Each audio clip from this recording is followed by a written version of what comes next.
everybody. This is Jack Hammer with the Santa Rosa Press Democrat here at Levi Stadium, where the 49ers were able to pick up a big 23-7 victory over the Houston Texans on Sunday.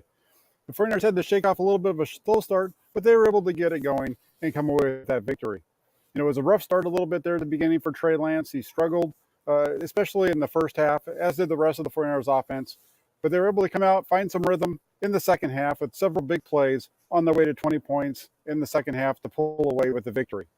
San Francisco came in today with a chance to wrap up a playoff spot. However, New Orleans was able to defeat Carolina. This means that San Francisco now finds itself needing to win next week against the Los Angeles Rams to guarantee themselves a spot in the playoffs without having to worry about what happens for New Orleans in their game against Atlanta. Now, going back to the keys to the game that I had earlier, the first one was, will Kyle Shanahan adjust the game plan that he used with Trey Lance against Arizona? And that was yes. Apart from a couple series early in the game, it looked like Kyle Shanahan was asking Trey Lance to just run the regular 49ers offense. And, in the first half, like I said, the 49ers offense was a bit disjointed. However, things began to change late in that first half. Taking possession at their own 25 with only 38 seconds left to play, San Francisco was able to ride the right arm of Lance to move the ball 56 yards on 6 plays. The big plays on that drive were Lance connecting with Deebo Samuel for 17 yards on the opening play of the possession. And then 2 plays later, Lance was able to find Brandon Ayuk down the right sideline for a gain of 27. At that point, the 49ers looked like they might be in business to be able to score a touchdown there late in the quarter. Unfortunately, though, a holding penalty by Tom Compton would drive the 49ers back and actually push them to the edge of Robbie Gould's field goal range. But fortunately, though, for the 49ers, Lance would come up big again, finding Brandon Ayuk on the right sideline for 12 yards to set up a 37-yard field goal by Gould as time would expire in the half. Lance got a little lucky on that play because it almost was intercepted by the underneath defender for Houston. The ball actually tipped off of his fingertips into the hands of Ayuk on the sidelines, and he was able to keep his feet in bounds. But still, a key drive for Lance there at the end of the first half, and he was able to finally start to find some rhythm and get the offense moving. And then on the opening play of the 49ers' second possession of the second half, Lance showed the difference that he can make for the 49ers offense when he tried to connect on a deep throw down the middle to Brandon Ayuk. The play featured Ayuk running a corner post route deep after play action. While Ayuk was able to make the grab, Houston was forced to interfere with the receiver, resulting in a 37-yard pass interference penalty. That's a big play for the 49ers, and that's a play that we've seen the 49ers run repeatedly throughout 2021 with Jimmy Garoppolo under center. The ball very rarely, actually never, getting out down the field to that route. And so to see Lance actually be able to take that shot and have it pay off with that 37-yard pass interference penalty was really big for the 49ers, and something that you can take away from this game as a big positive for Lance. And we're going to get back to that play in a little bit here because they ran it again later on in the game. 3 plays later, though, after that pass interference call, Lance made probably one of his better plays of the day when he was able to find JaMycal Hasty to convert on 3rd down.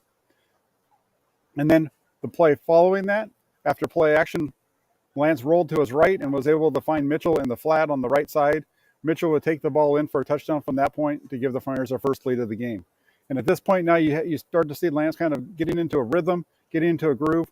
And like I said, he wasn't done yet. Opening the 4th quarter with a bang, he was able to find Deebo Samuel deep down the middle for a gain of 45 yards and a touchdown. That play was the same play that they ran to Ayuk earlier in the game. The only difference being that this time, Lance was able to connect with Samuel, and Samuel would take it in from about the 10-yard line for the score. Big play by Trey Lance there. And, when we look at the final stat line for the game, Lance was able to complete 16 of 23 attempts. He ends up with 241 yards passing, 2 touchdowns, and the 1 interception. But it was, it wasn't smooth, but it was a good performance for Lance considering, where he was in making his first start for the 49ers here at Levi Stadium. One of the other things to think about in this, when you go back and look, Lance actually was 16 to 23 for 249. The 241 number that I just gave you includes the 1 sack that he took. But if you look at what Colin Kaepernick did in his first start for the 49ers back in 2012 on Monday Night Football against the Chicago Bears, and you compare his numbers to what Trey Lance put up tonight, the numbers are nearly identical. Colin Kaepernick was 16 of 23 on that Monday night game against Chicago, 243 yards, 2 touchdowns, and an interception. Tonight, Lance was 16 of 23, the same exact numbers in terms of completions to attempts, 249-yard passing, 2 touchdowns, and then the 1 interception. Big day for that for Lance when you look at that. If you remember back to Kaepernick's start against the Bears, it was explosive plays, big explosive plays early in that game that really helped drive his performance that night. Today for Trey Lance, it was the opposite. Lance started off slow and then came on hot as the game wore on. And so it'll be interesting to see how Lance is able to perform moving forward for the 49ers. Question number two was, will the 49ers commit to running the football? And that was yes. Houston came into the game allowing 4.7 yards per rushing attempt, a number that San Francisco was able to match on Sunday. The 49ers running game gained 175 yards on 37 carries, led by rookie Elijah Mitchell. Making his first start since suffering an injury at Seattle on December 5th, Mitchell was asked to carry the ball 21 times against Houston, and he responded with 119 yards, including a 37-yard burst late in the fourth quarter to help put the game away. Number 3, can the San Francisco keep the Texans' running game under wraps? That was yes. Houston has struggled to run the ball all season. That wasn't any different today against the 49ers, as the 49ers defense made sure that the Texans would be held to only 86 yards on 27 rushing attempts. Leading the way for the 49ers run defense were linebackers Fred Warner and Marcel Harris. The duo combined to lead the 49ers with 25 tackles, including 1 for loss by Warner.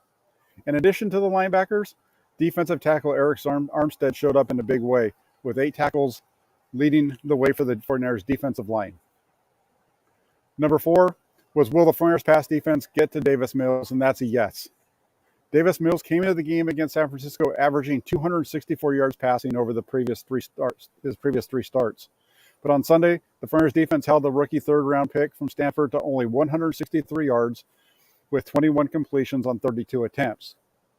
The 49ers pass rush was able to hit Mills 8 times and sack the quarterback on 3 occasions. Arden Key led the way for the 49ers pass rush with 4 hits on Mills, along with 1 sack. Jordan Willis also was able to get to Mills for a sack, while Samson Ebicom and Eric Armstead teamed up to get to Mills late in the second quarter. And that sack by Armstead and Ebicom was big in that it helped the 49ers offense get back onto the field and in position to put the points on the board for San Francisco late in the first half, and those would be their first points of the game. With that pass rush putting pressure on Mills, the 49ers secondary did its job as well. Rookie Ambry Thomas recorded his first interception, nearly recorded his first interception when he stepped in front of former Michigan teammate Nico Collins on a third down in the second quarter along the 49ers sideline. And then while Thomas was able to come close, it was Marcel Harris who got the key takeaway for San Francisco early in the second half after the 49ers offense turned the ball over on downs. With Houston facing 3rd and 3 on San Francisco's side of the field, Harris, who had converted from safety to linebacker during training camp this year, he'd come up big and step in front of Texans receiver Chris Conley to intercept the pass from Mills. San Francisco then found its way into the end zone to score on the ensuing possession and take a lead they wouldn't relinquish. And last but not least, number 5, can the 49ers hold on to the ball? Not quite. The bad news for San Francisco was that Trey Lance had that bad interception. The good news, though, is that Davis Mills did the same, so it evened out. Like I mentioned earlier, it was a bit of a rough start for Lance. He missed a few open receivers early on. The biggest miss came on that 1st and 10 play early in the second quarter. Lance dropped back. He had Deebo Samuel wide open down the right side, on the right side of the field. However, he tried to get the ball to George Kittle on the leak route to the opposite side of the field. Kittle was open, and it would have been a big play, except for Lance short-armed the throw, and Texans quarterback Desmond King II was able to come down with the interception. From that point on, though, Lance played very well and did his part to lead the 49ers to victory. Let's go ahead real quick before I log off and check and see if there's some comments. It looks like there's definitely a few over here. Let's see what we got over here.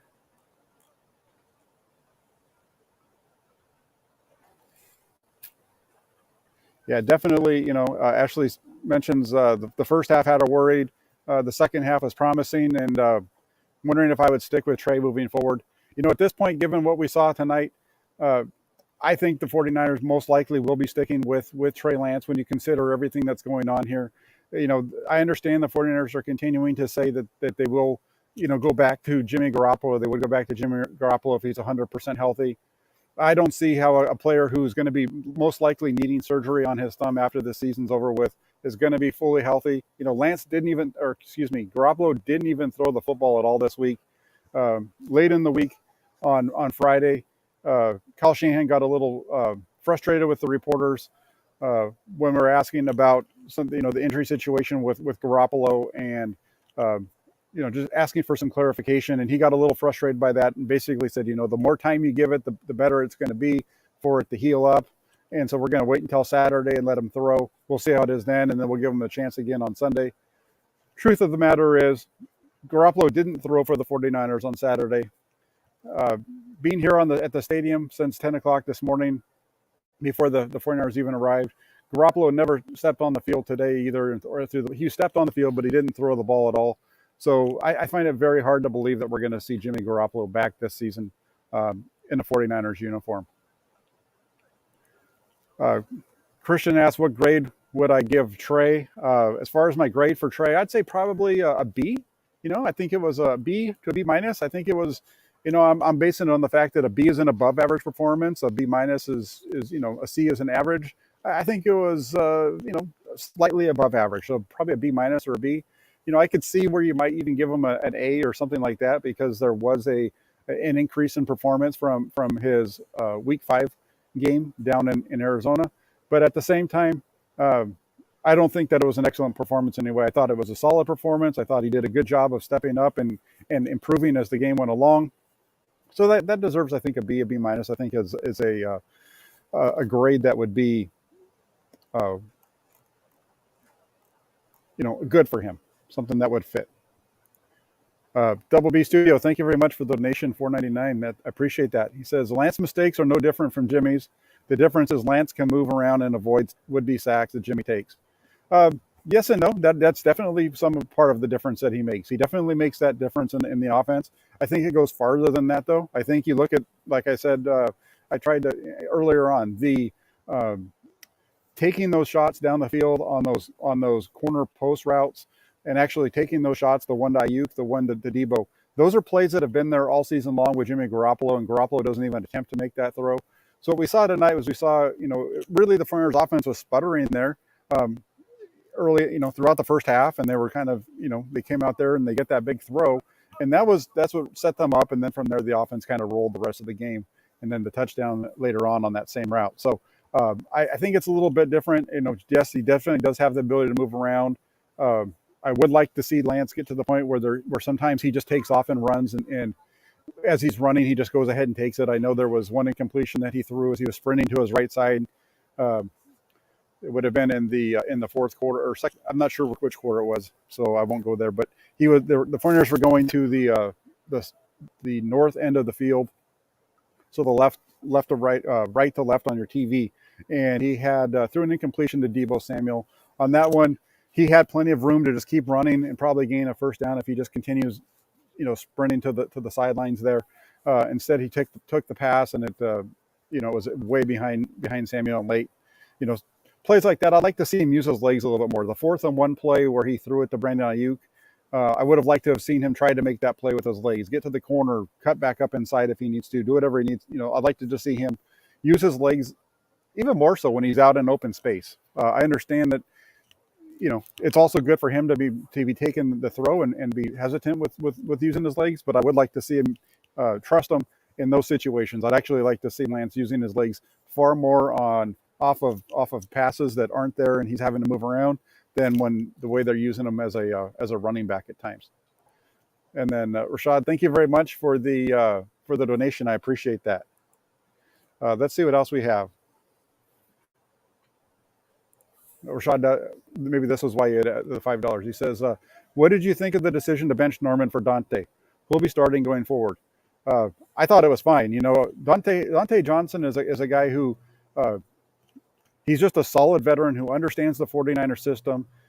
Anytime he's asked to play, it seems like he's able to step in and make some plays and do some good things for the 49ers. He did that tonight. Josh Norman is a veteran who, I think Josh Norman's best quality that he brings to the 49ers is his ability to force fumbles, which as a cornerback in the NFL with the way the game's played nowadays really isn't all that great. if you're able to do the covering as well as bring those forced fumbles with the punch that he does, then that's great. But the fact that he struggles in pass coverage, and we saw him get beat deep, he was burned completely on that play that he got the pass interference. So I thought it was a good move for the 49ers to move over to Dante Johnson, who'll be starting moving forward. That's really going to depend on what happens with the health of Emmanuel Moseley. Emmanuel Moseley, the 49ers are hoping that he's going to be able to return to practice this week. If he can return and play against the Rams on Sunday or Saturday, whenever this game gets played, if the NFL decides to move it, then I would think that you're going to see Moseley and Ambry Thomas. At least that's the route that I would go in terms of the cornerback situation for the 49ers moving forward.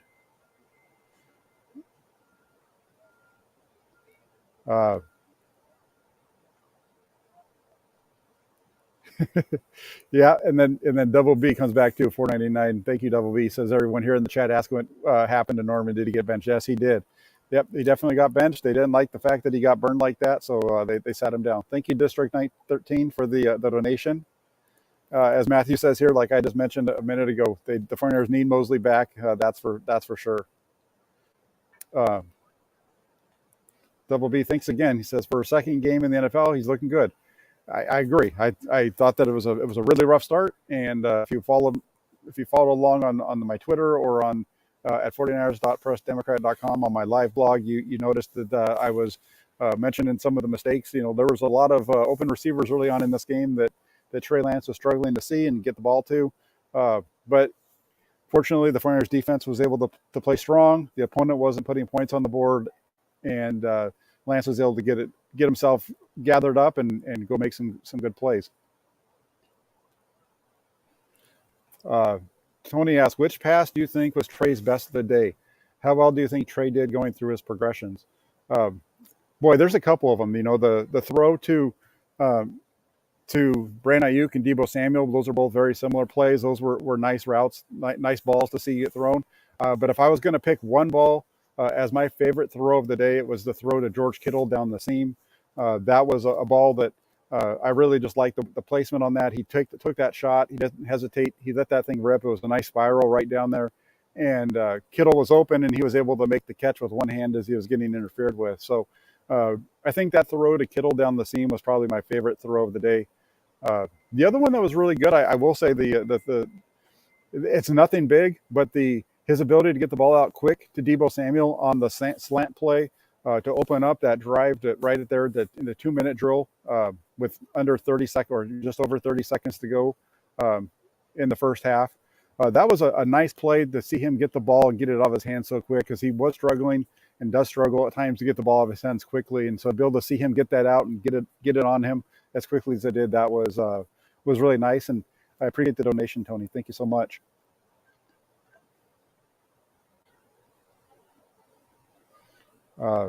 Couple more. Kia says, Jack, do you think Shannon gave Trey all the types of plays that he gives Jimmy? Jimmy plays 3 wide receivers with 5 yards, the line of scrimmage. I think when I watched this game today, I felt like it was very much more what the 49ers do on a regular basis. It wasn't quite as different like what they did in Arizona. It was very much more of the 49ers offense that we've become accustomed to seeing. And then you take into effect, in the passing game, definitely, I would say it was similar to what he gives to Garoppolo. The difference is that Lance took a couple of shots down the field today that on plays that Jimmy Garoppolo just doesn't. And there was even a play action play where he was rolling out where he threw the ball to the receiver at the second level of the route. Whereas normally with Garoppolo at center, under center on those plays, when he rolls out, he normally is going to get the ball out to the guy in the flat, which would have been, I think, George Kittle in that play. So to see Lance be able to get that ball to the second level receiver, that was something that we don't usually see. So definitely think that there was a lot of the same plays, just the ball going in different spots because the quarterback was able to get the ball there.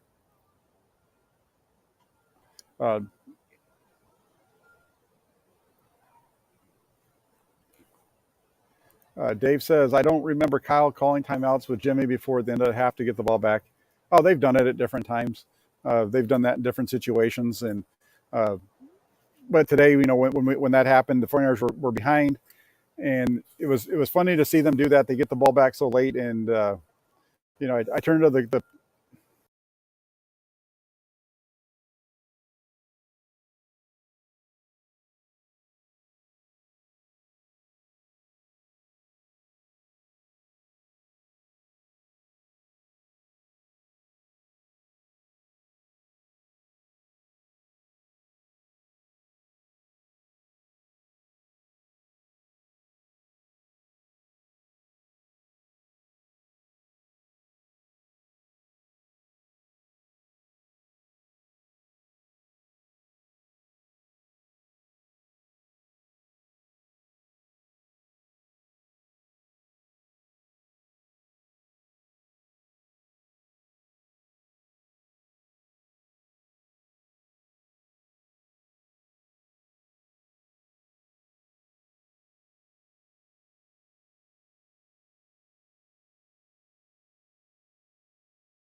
Hey, everybody. Sorry about that. My battery died. I had to find a place to plug it in. I'm still here. Uh, but yeah, as far as the calling the timeouts, that's something that we've seen happen in the past. So uh, definitely wasn't anything different. But hey, it was a good deal for the 49ers, and they were able to come out with a win. And I like this one. I sure hope Jack isn't taking off his shirt and throwing it in the stands. Hey, that would have been a good one. If you know me and you were up in the press box with me today during the game, there was a couple of times where I had to remind myself to be quiet and not. They didn't want necessarily. Not everybody wanted to hear my opinion on what was taking place on the field. So it was a good game though for Trey Lance. Like I said, I apologize for the for losing the stream there, and like District 13 said, got too excited about Lance, and YouTube decided to get rid of me. So. Anyway, just wanted to say thank you to everybody that that came on and joined. No, my cell phone didn't die. My computer died. I should have had this thing plugged in when I started. So apologize for that, everybody. But thank you very much for everybody that tuned in. Keep it locked in here on my channel. Definitely will be coming back with a lot of information throughout this week. And we'll see how this goes for the 49ers. They got a big game coming up. They're going to have to win down in Los Angeles unless they get a break and Atlanta is able to defeat New Orleans. So we'll see how that game goes for prior to the game for the 49ers on Sunday. Definitely will be something to keep an eye on. But right now the 49ers at 9-7, the most wins they've had, except with the exception of 2019, since the 2013 season. So pretty good year for the 49ers here. Their second best year in about 10 years. So good stuff for them, and we'll see how this whole plays out. So Thank you very much for joining in. If you're not already subscribed to the channel, please subscribe and like the video if you can, and shoot over some comments and let me know what you guys think I should improve on. And other than that, I will be back later on this week with a film review. Be back with some new information tomorrow. Real quick, District 13, thank you for the donation. I appreciate it. Kyle wants to start Tennessee Jimmy. Lynch already left his job in Tennessee. The only 10 I see is Lance. Oh, that's a good one. I like that. No, Lance, Lance played good today. He definitely did. Up and down, but he finished strong. You got to like that, and hopefully that carries through for the rest of the season. And Double B Studio says, see you, Jack. See you guys, and you guys all have a great rest of your Sunday evening. I will be back later on in the week. Take care, everybody.